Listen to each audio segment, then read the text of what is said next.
वहीं आज प्रधानमंत्री मोदी ने ऑपरेशन सिंदूर को लेकर यह भी बताया कि कैसे 22 मिनट में आतंकी संगठन को तहस नहस कर दिया गया। वहीं यह भी आज प्रधानमंत्री मोदी ने साफ तौर पर कहा कि कैसे पाकिस्तानी सेना ऐसे आतंकी संगठन के साथ मिली हुई है। क्या कुछ कहा, पहले सुनते हैं। मैं इसलिए कहता हूं अब ये प्रॉक्सी वॉर नहीं कह सकते इसको, क्योंकि जो आतंकवादियों के जनाजे निकले 6 मई के बाद जिनका कत्ल हुआ, उस जनाजे को स्टेट ऑनर दिया गया पाकिस्तान में। उनके कॉफिन पे पाकिस्तान के झंडे लगाए गए, उनकी सेना ने उनको सैल्यूट दी। ये सिद्ध करता है कि आतंकवादी गतिविधि प्रॉक्सी वॉर नहीं है, ये आपकी सोची समझी युद्ध की रणनीति है।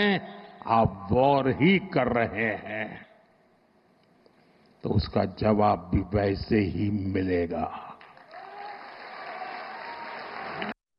तो हमारे सहयोगी कुमार गौरव हमारे साथ जुड़े हुए हैं। कुमार गौरव, अभी आप जिक्र भी कर रहे थे डॉजियर की बात, और प्रधानमंत्री मोदी ने साफ तौर पर कहा कि कैसे पाकिस्तानी सेना के 60 गार्ड जुड़े हुए हैं अगर देखा जाए आतंकी संगठन से, और इसकी कई बार एग्जाम्पल भी सामने आए, तस्वीरें भी सामने आई।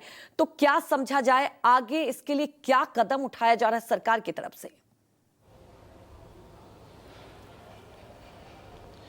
देखिए, प्रधानमंत्री के द्वारा और भारत सरकार के द्वारा साफ मैसेज है कि आतंकवाद के मुद्दे को, आतंकवाद को खत्म करो। अपने यहाँ से स्टेट स्पॉन्सर्ड, स्टेट के द्वारा जो स्पॉन्सर किया जाता है, पाला पोसा जाता है पाकिस्तान में आतंकवाद को, उसको खत्म करो, नहीं तो ऑपरेशन सिंदूर अभी जारी है और आगे तुम्हें सड़क पे आने की नौबत आ सकती है। आपने याद होगा, उन्होंने सबसे पहले कहा था कि अगर आतंकवाद आगे अगर चलता है तो आप इसकी कीमत आपकी अर्थव्यवस्था, आपके पानी और आपके सेना को उठाना होगा। सीधे तौर पे धमकी है कि पानी का एक बूंद नहीं देंगे। जो हमने वार्ता जो भारत और पाकिस्तान के बीच जो MOU था उसको अभी स्थगित रखा गया है, सिंधु जल समझौते के मुद्दे की मैं बात कर रहा हूं। उसके अलावा पाकिस्तानी सेना के ठिकानों पर जिस तरह से अटैक किया भारत ने, आतंकियों को तो खत्म किया है, उनके तमाम 9 के 9 कैंप को नेस्तनाबूद किया। उसके अलावा तो मैसेज सीधा है कि आतंकवाद बंद करो, नहीं तो हम तुम पे और ज्यादा प्रहार के ताकत के साथ आएंगे।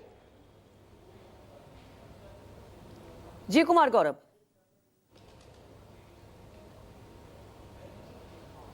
देखिए, बिल्कुल इसके अलावा जो आगे की बात है, आपको याद होगा मुंबई में जो आतंकी हमला हुआ था, उसके बाद से भी जब उस समय UPA की सरकार थी, तमाम डोजियर्स लेके दुनिया भर के देशों में भारत के लोग गए थे। और मकसद ये होता है इसका कि यूनाइटेड नेशन सिक्योरिटी काउंसिल में तमाम आतंकी संगठनों को बैन किया जाए, ताकि उनको जो धन इधर उधर से मिलता है, जिस भी देश से मिलता है, जिन संस्थाओं से मिलता है, उस पर रोक लगाई जाए। तो इस बार भारत ने पहले जवाब दिया और उसके बाद 7 प्रतिनिधिमंडल दुनिया के लगभग 30-32 देशों में गई हुई है। उसमें जो जमीन तैयार करना है, तमाम जो प्रतिनिधिमंडल में जो लोग हैं, जो सांसद हैं, उनको एक टास्क दिया गया है, उनको एक डोजियर दिया गया है 150 से 200 पन्ने का, जिसमें 8 से 10 चैप्टर। इसमें पाकिस्तान के पिछले 40 साल के आतंकवाद को कैसे उन्होंने सपोर्ट किया है, किस तरह से वित्त पोषित किया है, इसकी जानकारी है। और इतना ही नहीं, सिर्फ भारत में ही नहीं, दुनिया भर में जो तमाम आतंकी हमले हुए हैं, उसमें से पाकिस्तान का रोल कहां कहां है, ये तमाम चीजें उन डोजियर्स में है, ताकि दुनिया के देशों की आंख खुले कि पाकिस्तान